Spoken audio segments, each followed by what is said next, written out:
Hello, everyone, and welcome to the National Stock Assessment Science Seminar. My name is Bailey, and I coordinate this monthly seminar series that highlights interesting advances and topics in stock assessment science. Today, we are really excited to have Dr. James Thorson with us. Jim is a statistical ecologist at the Alaska Fisheries Science Center. His research integrates data across multiple regions, surveys, and the trophic levels to better manage ocean resources. In today's seminar, he will introduce the state-space mass balance model, Ecostate, and review a few case studies. Without further ado, I'll turn it over to Jim, and thank you very much for joining us. Yeah, thank you, Bai and Cassandra. So I'm really excited to be here today, and I'm here to talk about different concerns of commercial importance across the nation. So here I'm showing a catch of pollock. Pollock are caught in the Gulf of Alaska and the Bering Sea, two of the regions that are managed by the Alaska Fisheries Science Center. Pollock in the Bering Sea, there's about 1 million tons of landings, or a billion kilograms of landings per year. That's about 5 pounds per person in the United States. And so it's really this amazing bounty of food that we're lucky to be able to catch in the United States and to feed our nation. And today we're going to talk about issues related to understanding how large these fish get, and that's a big determinant of how much we can fish. So again, why are we involved with this? Well, NOAA, across NOAA, we're interested in these sort of ecological forecasts. So here is the sort of common example we talk about where we try to do hurricane forecasts to improve, economic impact, mitigate economic harm and improve livelihoods and save lives. And so in these types of ecological forecasts, we've got a sort of known status at a given point, which is that X, and then a prediction of where it'll be into the future. Um, there's sort of increasing uncertainty as we predict further forward in time. And so in fisheries, we're interested in doing something like this, but with fish stocks and trying to understand, for instance, you know, um, as we go into a La Nina, how does that affect short-term harvest of different fish stocks? Um, on longer time frames, the industry needs to make decisions about processing plants and vessels, and these are types of questions that NMFS is uniquely qualified to do. So one way that we talk about these sort of ecosystem forecasts is with the Bering Sea Ecosystem Status Report. And in 2023, we prototyped this sort of new model that we call a dynamic structural equation model. So that Ecosystem Status Report, or ESR, has 12 of these highlight time series indicators, and they're not all available in every year. We consult with ecologists to think about how these different variables are connected. It's an ecosystem, so there's physics that's affecting lower trophic levels like phytoplankton. They affect zooplankton like euphausids and krill. Then those are food for different fish that that we consume, as well as protected species that must be managed under law. And so we can make causal assumptions about the linkages among variables, and then fit this time series model that does hindcasts. It predicts with uncertainty in this blue shaded area for every time series, and it can also forecast forward in time. So there's been some interest in this in the North Pacific Fisheries Management Council bodies like the SSC, the Science Statistical Committee. And one of the questions we're interested in is what happens if we're wrong about ecosystem linkages? What happens if we misspecify these linkages? And so we started down this process about a year ago of trying to figure out a way to simulate realistic data that we could use to test a simpler operating model, operational model like this. So that sort of sets the table for what I'm going to talk about today.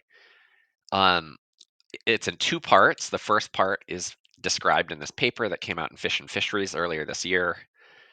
It's work done with Casper Christensen, Karim Aden, Sarah Geichus, Dave Kimmel, Liz McCurran, Jens Nielsen, Howard Townsend, and Andy Whitehouse.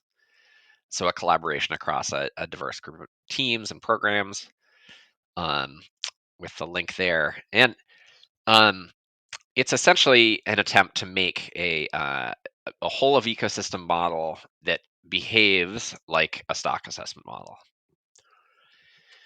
So just to kind of take a strong stand and kind of be a little cheeky, I guess I would say that fisheries science over the 100 years of its existence has come up with a lot of different types of models that range along many different axes. One way to think about it is they range from um, fairly descriptive without a lot of ecological mechanism, all the way, so like a production model on the left, all the way up to very detailed ecological mechanism on the far right, like an end-to-end model like Atlantis. And then alternatively, you can think about models as having, being essentially kind of a simulation model without a lot of statistical fidelity, all the way up to an estimation model that has a great deal of statistical fidelity. So by statistical fidelity, I mean like how easily it can be fitted to data, how well it conditions on those data, like how tight, strongly it responds to new information, and how well you'd expect it to do in predicting new data into the future. And so I would say there ends up being this sort of trade-off. Well, let's see. So first of all, there's sort of production models. For instance, a measurement error production model is a simple thing that people start with. And over the last 20 years, we've gotten used to taking existing models and making state-space versions of them that are kind of more statistical versions of them. And so, for instance, we've got production models or age structure models or measurement error multi-species models that we've turned into state-space models. And that statistical rigor is sort of something the stock assessment community has really worked on.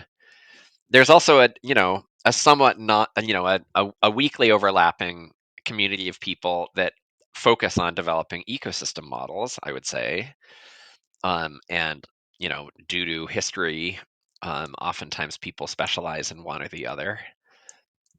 And so my talk today, one way to think about it is that I'm trying to take a mass balance model, an ecosystem model, and make it into a state space, statistically rigorous model. I'm using Ecopath with Ecosim, which is one of the most widely used ecosystem models in the world, basically as a way of showing that this is possible across the range of ecosystem models that you might care about. So before I go on, I'll say, this package is available on CRAN, which is the public package database for R. And so you can learn more about it there, including in a package down of the vignettes. But basically, it borrows from Ecopath with Ecosim. Well, from Ecopath specifically, it borrows this sort of biomass-dynamics formulation. So we think that each taxon or species supplies some biomass from its growth in a year. And as a prey species, it supplies that biomass to predators. And then you can also think of each species as having a trophic demand. Each species, each heterotroph is eating other species to fuel its growth. And so at equilibrium, this supply and demand must match, and that's what Ecopath originally was set up to do.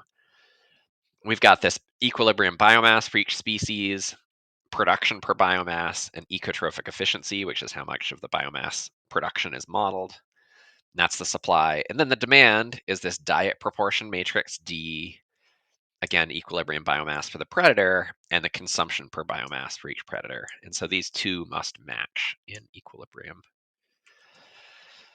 And so we can rewrite this in vector matrix notation and set them equal and use this to, given proposed values for parameters like production per biomass, P, consumption per biomass, W, and a proposed value for equilibrium biomass, we can solve for the ecotrophic efficiency. And we can also use it to calculate equilibrium consumption and then things like trophic level. So that's Ecopath.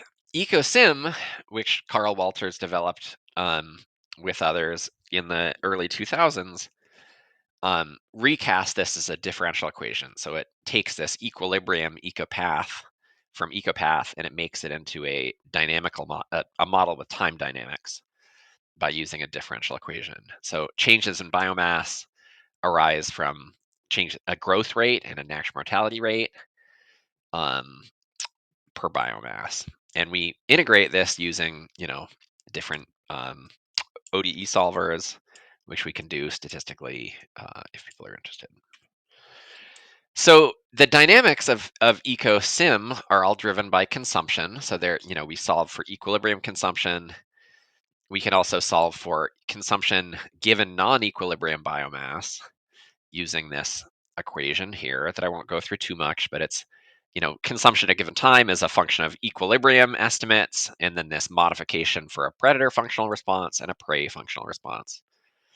This involves a vulnerability parameter for each predator-prey combination.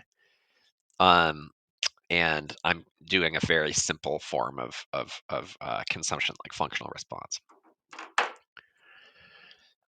Once you calculate that consumption for each predator and prey at a given time, you can then use it to calculate growth. So it's different for a primary producer versus heterotroph.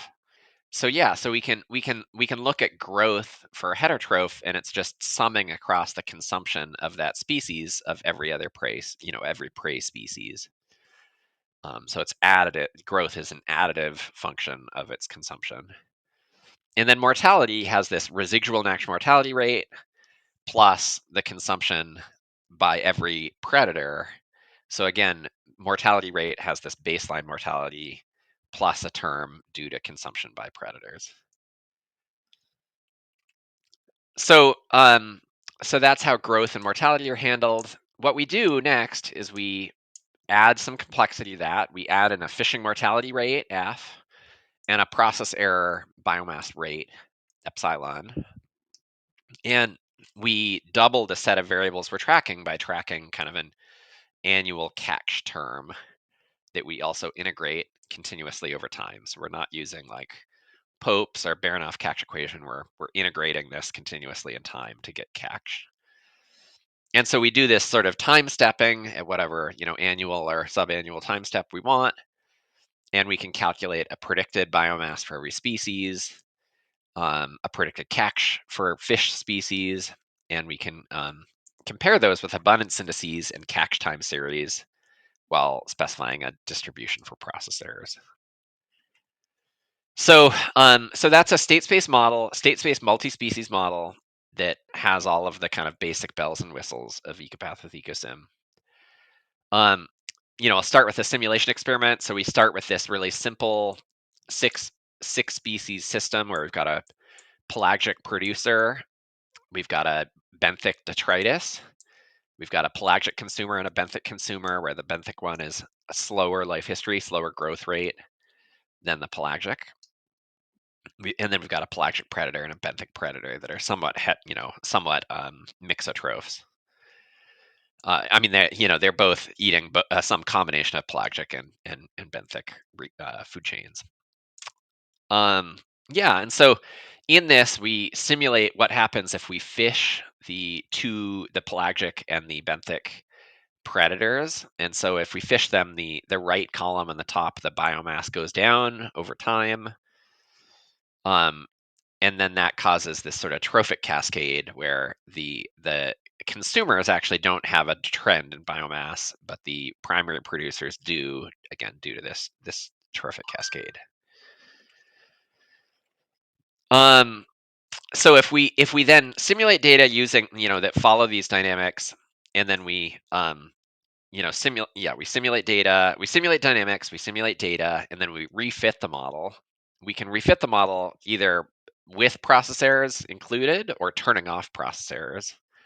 And if we do that, we find that estimating process errors results in substantially better, lower errors across all 6 taxa, both for biomass, which is what we're measuring, but also for the predicted growth rate and mortality rate. We can actually get at this sort of improved accuracy and precision for predicting variable growth rate and mortality rate for all the species. We then do this for the Bering Sea, just in this kind of biomass dynamic mode. And here I'm taking 11, I think it was 11 taxa. So I'm taking the RPath model. It's sort of a 100 taxa model that Andy Whitehouse and Karam and others have worked on, and I'm collapsing it down to something more like a model of intermediate complexity. So collapsing it down to 11 taxa. And it looks like this. Again, we've got a pelagic production. We've got a benthic detritus pool. We've got a bunch of different, zooplankton and intermediate consumers, and then we actually have a northern fur seal is shown as the top predator. But the fish species are pollock, cod, and arrowtooth. And so we've got different design-based biomass indices for the fish. We've got these oblique toe, small mesh pelagic trawl for the copepod, and krill has an acoustic survey, and so on and so forth. So it's fitting directly to time series for these species. It's estimating a catchability coefficient for pollock. And for copepods, chlorophyll, other zooplankton, krill, it's assuming that we've got an absolute index for cod and arrowtooth and northern fur seal, and it's using that to estimate scale for the other species. It's estimating equilibrium biomass for a bunch of the species as well, and I turned on process errors for some of the species. So just to kind of walk through some of this, it's black dots here showing the observed harvest for each of these fish species in million tons, and so it's set up to it's sort of like an explicit F model, like it's set to condition on those catches, which it's doing correctly.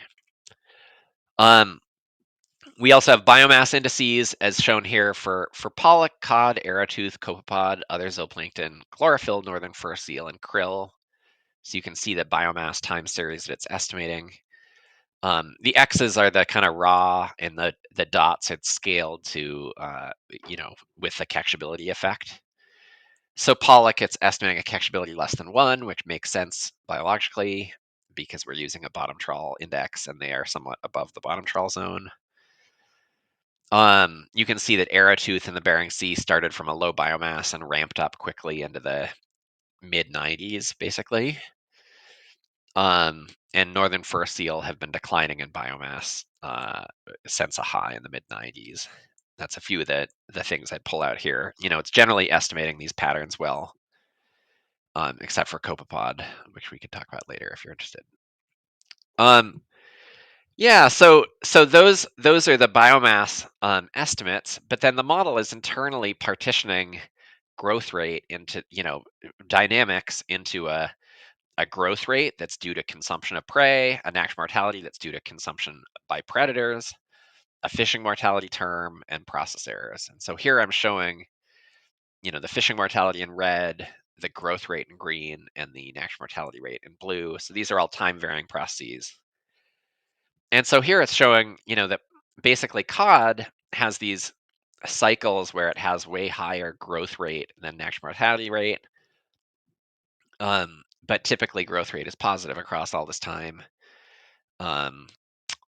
Pollock, by contrast, actually has years where the growth rate is predicted to be lower than the natural mortality rate. And again, has these sort of cycles of positive and negative patterns in growth rate. And arrowtooth, typically the growth rate has been higher than the fishing and natural mortality rate, particularly at the beginning, which is why it sort of expanded in biomass through the mid 90s. We also get process errors. So these process errors are what a conventional, like a non-state space ecosystem model wouldn't be estimating. And so we, a few things to point out. I mean, some of these process errors are really big for pollock and cod. It's like a 40% away from the average in process errors in a good year, and -40 in a bad year. So there's a lot of otherwise unmodeled variation in population growth rate for pollock. Same with cod. And northern fur seal has this pattern where the process errors are typically positive at the beginning and then negative as it goes on. And so there's something driving northern fur seal declines over time that's not being captured in the mass balance part of the model. We can also do this, do kind of an experiment to see what happens if we, what happens to our estimates if we turn off process errors. And so black is the full model. Blue is the model estimates if we turn off process errors. And so like looking at pollock on the top left, if we turn off process errors, it really doesn't capture any of the dynamics that we observed in our survey and believed to be true for pollock. For cod, the model without process errors captures a little bit of the ups and downs, but not a whole lot. Other species like arrowtooth, turning off process errors is not hugely, it still captures the increase over time because we estimated that it had a low biomass relative to equilibrium. So it's essentially kind of growing because of that. Yeah, and what else to say? I mean, you can also run this as sort of a mice model, an even smaller model. Like we could just turn off everything except pollock and what it eats, and that's shown in purple. And so if we do that, we get sort of similar patterns, even though we're misspecifying the dynamics somewhat by collapsing a bunch of species away. Finally, here I'm showing, well, the labels aren't lined up over the plot exactly, but growth there, we can look at the growth rate. So we can do this stacked bar plot showing the growth rate for pollock, or the natural mortality rate for pollock in the top row, the growth rate for cod, and the natural mortality rate for cod in the middle, and the bottom showing krill. And so again, like variation in the population growth rate for pollock, I look at this and I see that the blue, which is krill, has fluctuated a lot over time. And so the model is predicting a large portion of the variation in pollock growth rate being due to different, variable availability of krill. You can also see, in pollock, the natural mortality rate, for instance, arrowtooth has fluctuations, and that has a big effect. There's an increase in northern fur seal that shows up there a bit. And so you can start asking these questions about, is time varying growth or mortality rate due to different individual interactions? So, I'll just say, I mean, everything I've showed is basically kind of simple code, and I think anybody could go to the vignette and run it if they're interested.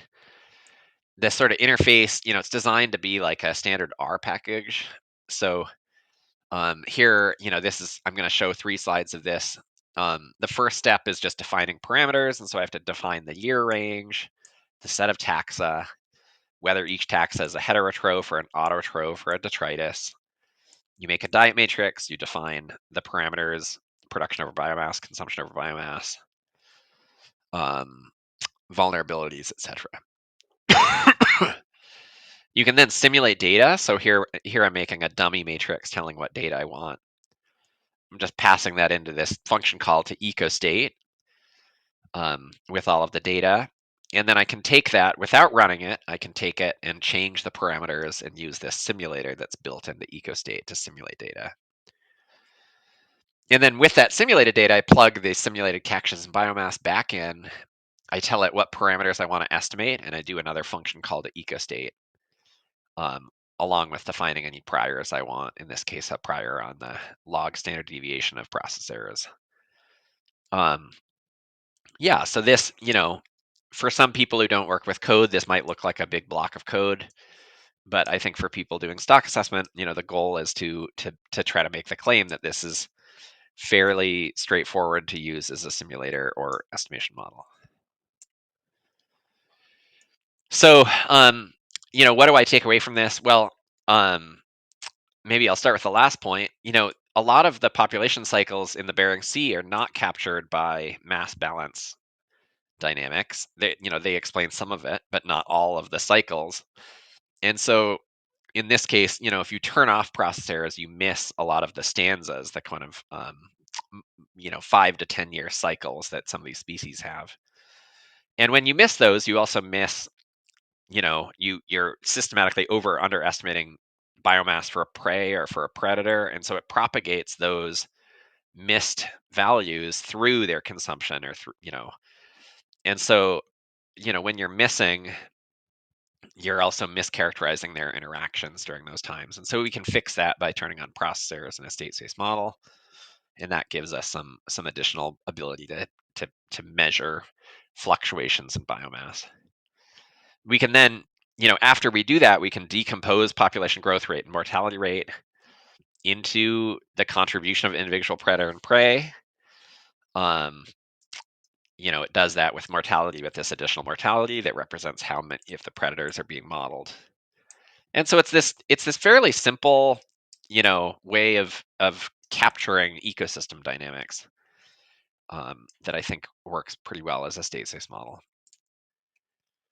So so that's sort of background essentially. The next piece is to talk about this sort of bottom-up interactions and age-structured models. So again, I'll say that there's a lot of statistical multi-species models that people have made. We use a package called R Seattle. There's a model called Gadget. People have done this many times where they have age structure dynamics for different species and they model their consumption, the consumption of a predator on its prey. And so that's modeling that kind of top down, how does a predator affect the mortality of their prey? But what we often haven't done is model bottom up interactions. So model how much a fish is eating and how does that affect the weight of that fish. And that's important because for pollock here, again, we like a lot of gadids, I think we have these huge variation in how fat they are. So on the left-hand side is kind of one of these skinny-eared pollock. On the right, you can see some pollock with like a healthier beer belly. So pollock actually in the Gulf of Alaska, as we'll see, they can be, in good years they can double in weight at a given length, a given age, relative to bad years, and so that affects how much how much fish meat we get out of a fish. And it really is a huge driver of the economics of some of these fisheries. So to kind of put some numbers on that, 10 years ago now, I did a paper with colleagues looking at, if you take sort of different types of life histories shown in 3 different eras, and you build a life cycle model, and then you change juvenile mortality or adult mortality or the L infinity or K parameters, you can see how that affects the updates FMSY, the fishing optimal, the fishing mortality that gives you maximum sustainable yield, or the biomass that gives you maximum sustainable yield. You can see how those targets change.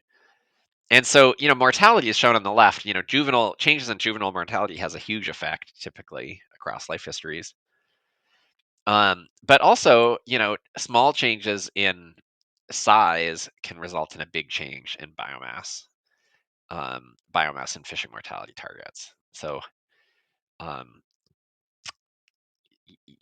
we need not just, if we want to understand ecosystem interactions, we need to understand not just changes in mortality rate, but also changes in growth rates.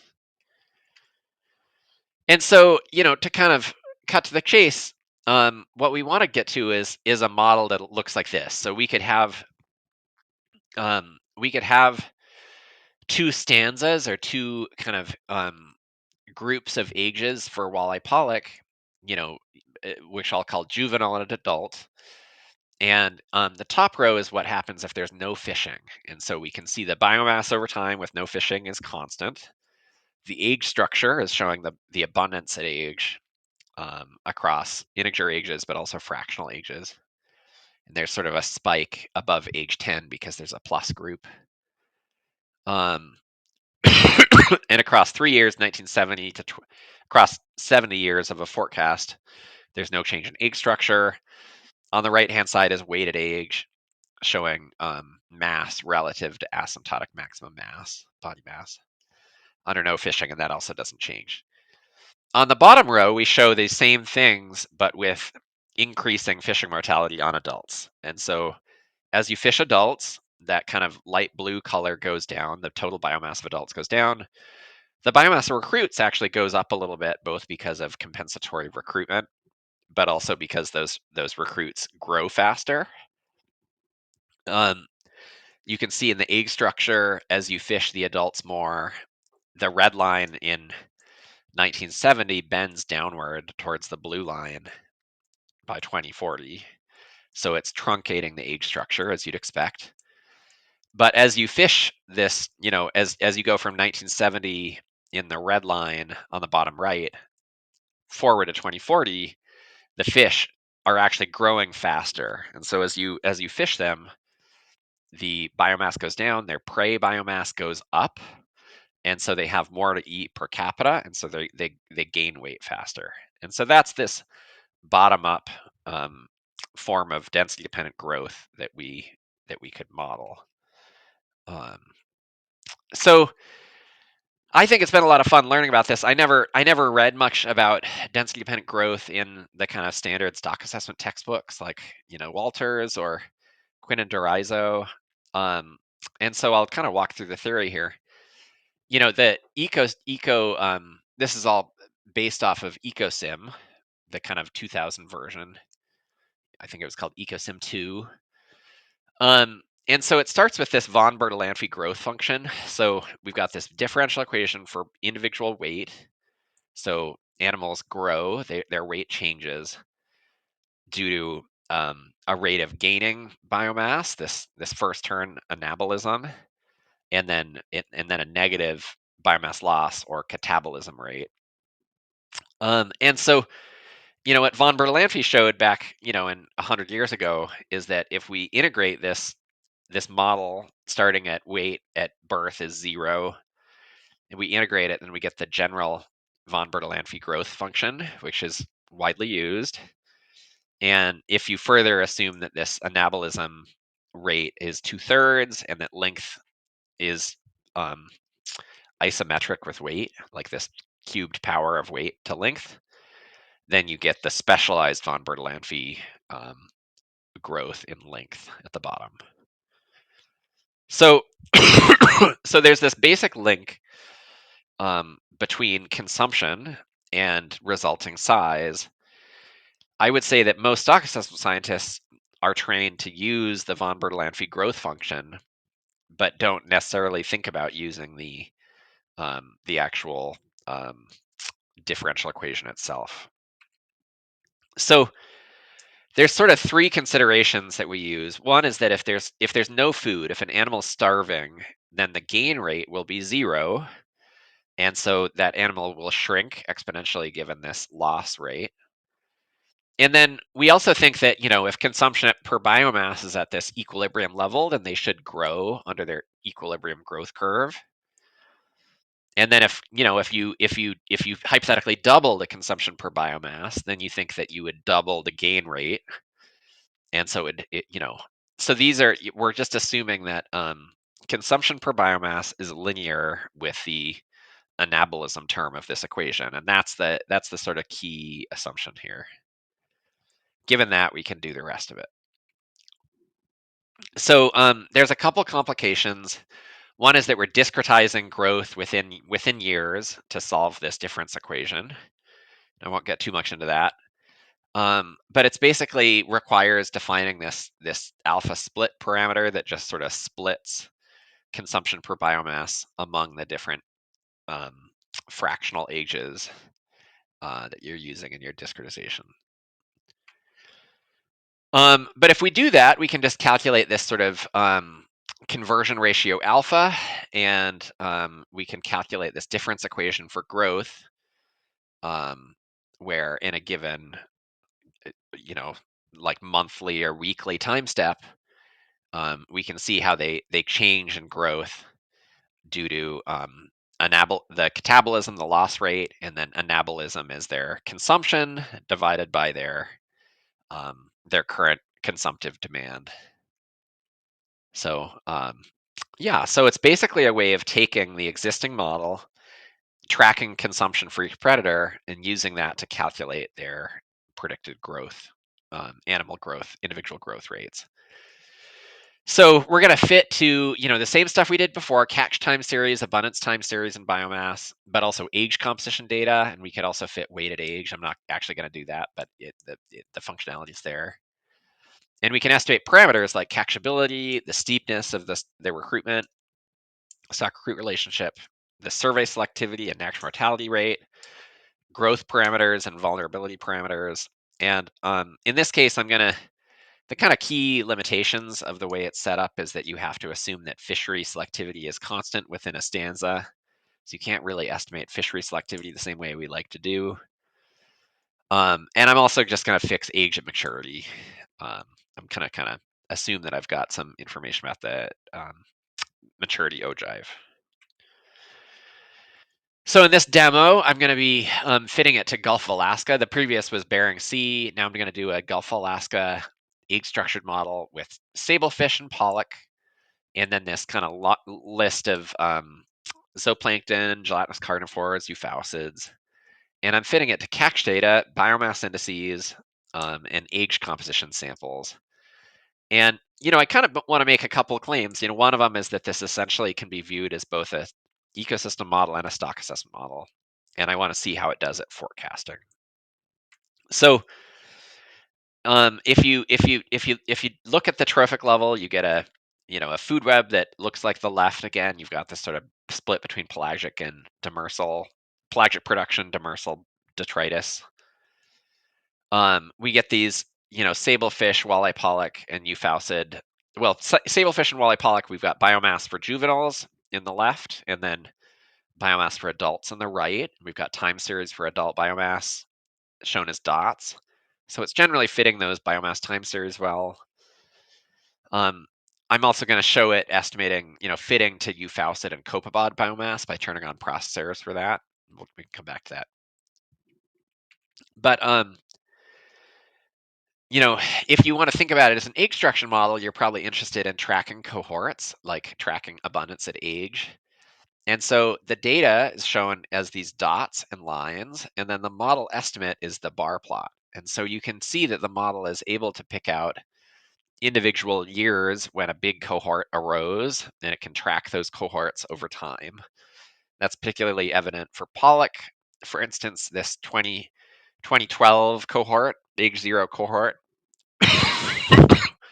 that is really abundant as age 1s in 2013, and then age 3s in 2015, and so on. We also can track cohorts for sablefish, but I won't walk through it as much. But the key part is that in this model, I'm not fitting to weighted age. I'm just predicting out of sample the weighted age data. So the predicted weighted age for each age is shown for sablefish and walleye pollock on the top left side. And then the observed weighted age from the survey is shown in the bottom left side. And so you can see that the average correlation of the predicted weighted age and the observed weighted age is not good for sablefish. There's something going on with sablefish size that I'm not modeling. But the out of sample, again, we're not fitting weighted age data at all. The model is able to predict this sort of increase in weighted age and then a decline in the 2000s. It thinks there's a recent increase because of this big cohort that's coming through, but we don't see that very clearly in the data yet. Yeah, so the correlation, out of sample correlation for pollock of weighted age changes is 30%. And then if we cut out the forage biomass indices, so we don't fit to copepod or euphausid krill time series, it's just going to predict sort of a raw density dependence relationship. And in that case, the correlation for both these species gets worse. So, having time series for the forage allows us to have this sort of 30% correlation for pollock And we wouldn't have as good of a correlation for pollock if we don't have measures of forage biomass. Finally, we can do this sort of retrospective skill testing. So this is just one way of looking at it. The top is biomass for sablefish and pollock. The bottom, um, the bottom is phi, which is the recruitment deviation. And so, when you're predicting a recent year for sablefish, they haven't showed up in the survey yet, so all of them have a high uncertainty. But as you go back in time and you're still fitting through 2013, you get these updated predictions. But then if you strip data away, you get uncertainty again. So basically, it's saying that these forecasts, we can forecast into the future. The forecasted biomass is often uncertain, but it's certainly more, you get some skill in the forecast in particular for sablefish um, when you're doing short-term forecasting. Yeah, and so this is again, we can show these predictions of biomass stock status for each species, including forecasting under a no fishing scenario, and so we can get these forecasts under alternative fishing scenarios for each model taxa. So the conclusions from this is that it is possible to do egg structure dynamics that include top-down and bottom-up interactions. Top-down is what we often do in multi-species models, where we have like an M2, like a predation driving mortality for their prey. What is, I think, a lot less done is having actually tracking consumption and trying to use that to inform changes in individual growth rate for the predator. So we can do that. It's technically possible to do that in sort of a state space model. We can, if we have forage in biomass indices, we can use that to improve predictions of fish growth. So we can get this nearly 30% correlation for Gulf Alaska pollock. They, as I said, have this huge change from fat to skinny over the last 10 years. And so there's a lot of interest in trying to understand what that means going into the future. And we need models like this both to kind of give insight into process, but also to test out, simulate new data to see if our management strategies are robust to plausible ecology. And then finally, I think this is it's worth considering this more generally. So there's a lot of assessment models where we could we could put in time series without modeling their density dependence. We could put in time series of prey and use it to start building these sort of mechanistic growth models. You don't have to go all the way into a state space ecosystem model. A person could take an existing stock system model and put in biomass indices for prey, track the predicted consumption, and use that to modify your predicted growth. So I'd love to keep collaborating with people along these lines. One thing that we're currently doing is adding covariates. So we're feeding in this DSEM interface to put in covariates to understand process errors in Ecostate. I also hope to have time to look at consumption data. So we've got stomach sampling data, and so we could directly model predator switching and use that to try to understand what's happening with sablefish. And then finally, there's a big need for simulation testing. If this stuff is going to be used operationally, we obviously want to understand what happens as you lose data or misspecify things. And the code, it's an R package on CRAN that's fairly easy to use. So I'd love to encourage work along those lines. So I'll put up some acknowledgments here again. The North Pacific Fisheries Management Council facilitates our connections with fishery members, and it's great being in a field that has strong links to industry and strong motivation for who we're helping with this work. Yeah, so with that, I'm happy to take any questions. Yeah, thanks. I'll say that it's been a real pleasure working, talking with Carl Walters about some of these concepts. And if anybody involved with Ecopath with Ecosim is in the call, I'd love to keep thinking about ways to join forces in some of this development. All right, we did have one question come in. It looked like the Ecosim model had a fixed diet matrix, but that is one of the most uncertain parts of the model. Have you thought about including diet data? Yeah, thank you so much for asking. So, yeah, it's a great question, and that's actually yeah what I meant with that sort of second bullet of the future work. I haven't. Short answer is no. Yeah, I've just been assuming that there's a diet matrix and it's fixed over time. Um, the interface is set up where you can estimate those diet parameters and you could put a prior on them. But I think where it would get really interesting is trying to estimate either a constant diet, parameters that are constant over time, or even try to estimate changes in that diet due to like handling, foraging time adjustments, which is how Ecopath with Ecosim thinks about, prey switching. Um, yeah, and so before I built in any of the more complicated functional responses, I wanted to have diet data to corroborate what it was doing. And yeah, that's definitely my next personal research topic if I have time is to start trying to put in um, diet data and see what we can do with it. All right, thank you. And then our next question is from Kelly. Thanks, Jim. I am curious, when you calculated correlation with weight at age data, how did you do that? Because correlation is known to be biased with the time series data. Yeah. So we could certainly talk technical details offline. I agree that particularly as time series are autocorrelated, their correlation ends up being a bad metric.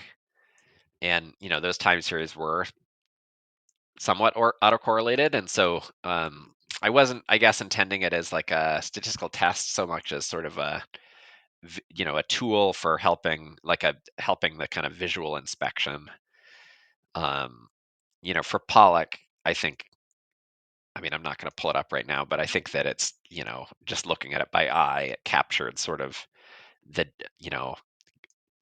weighted age being sort of lower at the beginning, going up in the middle of the time series, and going back down. Um, whether you feel like that's helped by putting a correlation on it or not. Okay, and then our next question. Tell me about the copepods that didn't match the observations well. Yeah, so in the Bering Sea biomass-dynamic model, um,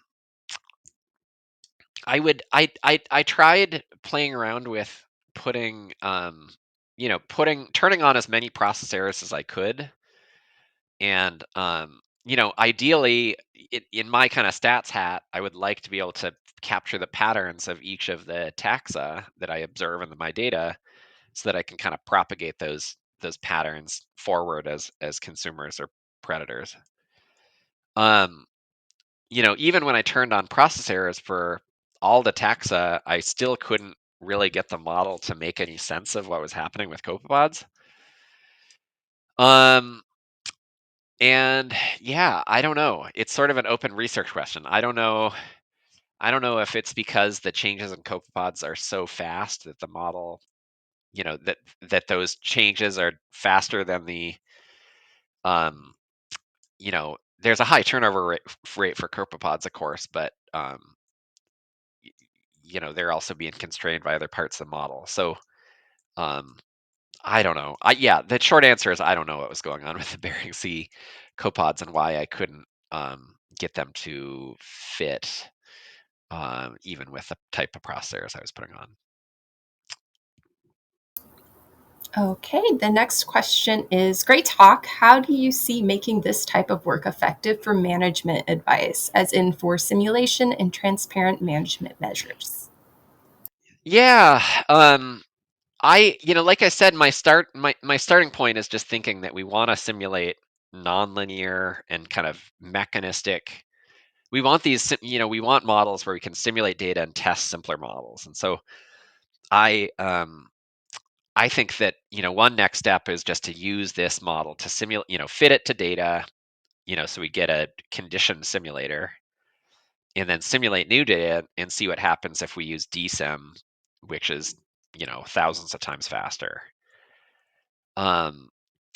So that's sort of the easy path into management. The harder one, ecosystem models are used for management, for these sort of periodic questions about, like, what is a total system cap, or, how might deep sea mining affect productivity in the Pacific, or, there's much more of these sort of small, kind of one-off questions that come up, and we need ecosystem models to explore them.